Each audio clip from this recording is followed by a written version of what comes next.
Welcome back to Story Time with Trish, episode reading 53.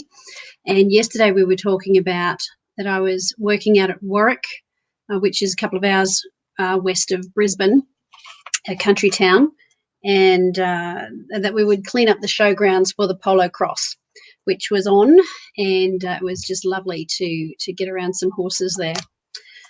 And I also told you about how we are not allowed to talk to the public, not allowed, and that can be a bit fraught when people approach you. So anyway, right. Back at Warwick, I have 3 friends and a couple of the girls I like well enough. The rest are quite cliquey, and I don't particularly feel warm to them.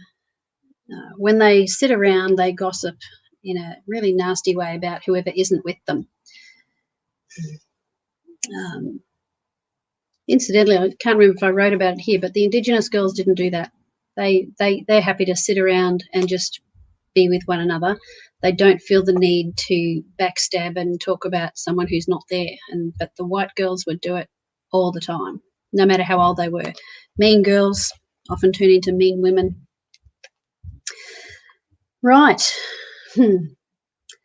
I'm mindful of my church friends' attitude to gossip. I like that any one of us can say, hold on, is this starting to sound like gossip? Because in my culture, it's a sin. And we modify the conversation. I miss the Friday night girls group I attended, and that was Tammy, who used to be Tammy Campbell. So Tammy, if you're there, g'day. Your Friday night group was just such a blessing. All right, okay. Yeah, the Friday, and some of you, if you're seeing this and you were in that Friday night group, give us a hoy. Okay. It's a great friendship group and an example of having a fun, bonding, talkative time without gossiping. I am lonely for those friends. Our Queenslander house sits on the edge of the Warwick Showgrounds, and Amanda and I have been running around the oval each afternoon. There are horse jumps set up, so I thought, what the heck? I hurdled over the low ones, and not realising I was entertaining the women in the smoking group and providing them with more gossip material. Apparently, one of my friends gave them all a serve for being bitchy and about me, but if I didn't hear it, I don't care. Certainly one of my friends stuck up for me. It's like, they would have been up there like, who does she think she is? Look at her showing off. But we were so bored. We're just glad to be able to run and just run around that oval. Like, jail is so boring. There's not much to do. And there we were out there with some space and just run. And hurdles, why not? Oh, and I've got in italics, which I wrote afterwards. I should have cared. I should have remained invisible, not drawn attention to myself. That handful of older women was to make my life a misery. That afternoon, however, I sat outside and chatted with the Lord. So, I don't particularly care for these women, Lord. I prefer the ones from prison. At least they were colourful. These are just dried up sourpusses. I have no interest in them or being anything more than polite to them. I remember this conversation really well. I remember where I was sitting, how I was postured, and feeling like, they're just so awful. I just didn't want to have to be bothered with them. It's quite discouraging when, like, I was younger then, and older women in my life, generally they're ones that you look up to. They know more, they're more experienced, they're even in the workplace, but these ones, they were just mean, most of them. And it was hard. It was really hard. I didn't want to pray the noble prayers about them. And I just was honest with God, and you can be, God, I don't even like them. I don't feel like it. They're just, I can't be bothered. And they're old enough to know better.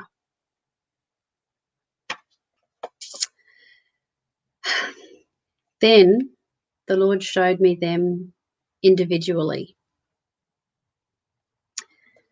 Each one was his daughter. I felt a pang of remorse, and I prayed wryly, I want people to care about and like my daughters. Why would you be any different? So these awful older women they're God's daughters too. Oh, I hate it when he does that, don't you? You just hate it when you feel so righteously angry and then God says, oh, you know, oh. So I found myself repenting of my attitude again. As I write, I'm shaking my head and laughing at myself. I prepare once again to care for people who are not particularly nice and may, in fact, dislike me. They couldn't stand me. I may look foolish temporarily, but I always win this game. Wow. I was reminded of my own revelation. Compassion creates passion. My antipathy will disappear when I think compassionately. Then my compassion will make me passionate about even these women, to care about them. Once again, it will be worth it. Oh man, I just kicked myself in the guts. It's like, you know, there have been times just in recent couple of years where I have just thought, nah, stuff it. I'm fed up. And that person is not worth my time or my effort. And there's a time to move on. But even then, in those windows where God has arrested me, got my attention, to pray for that person and to pray blessings on them. And actually one night I was just so angry at just how this person had behaved, who should know better, and the cruelty that had been displayed, and indifference, and saying things and so on. And I mean, everyone's had that happen to them, but it's disappointing when it's someone that you should be able to look up to and respect. But, you know, that's life. And I thought I was going to have to fast for 5 days. Like I bought the juice. I was ready to go. I thought, God, Trish, your attitude is so stinky. You just have to do this. You're just going to have to get that ick feeling out. And I started to pray. And God there was 2 things that happened. One is he told me to focus forward, and that you can't stay dwelling on an environment where it's not up to me to change them, and it's not up to me necessarily to do anything unless I'm supposed to. But my thought life has to be future focused. Otherwise, I'll be stuck and going around in circles in that environment. And the same with you. You could be stuck in an environment where it's toxic and your thought life becomes toxic and you're stuck there. But you've got to remember your future and where you're going and focus on that, and that will help lift you out and forward and give you a fresh vision. Second thing that happened in a day and a half, he gave me a dream where this person was walking alongside me and chatting away as if everything is normal. And I'm thinking, you don't even talk to me when I see you. You unless I'm right in your line of vision, you do the shallow kind of and then move on. You don't. But he was talking like chat, you know, just chat sort of sub. And I saw that he was trying to act like everything was normal. He couldn't apologize. He couldn't bring himself to apologize. He didn't know how to apologize. Now, this was all in a dream, but he didn't know how to apologize, but he kind of wanted to make things okay again. And just that very thing. Now, we don't need people to apologize to us to forgive them. But it helps. It does make it a lot easier. But when I saw that heart, and whether he's that way or not, or she's that way or not, we can have that heart that is, you know what, like Jesus said, they know not what they do. And that's not an excuse, but it helps us to hand them over and let God deal with them, and not deal with them even in a judgment way, but to bring them back into alignment where they're doing what's right. And that's got really nothing to do with me. But I did feel a release and a joy, and that, when someone, you want to say, when they apologize, you go, oh, no, that's okay, that's fine. You're just relieved that they even want to.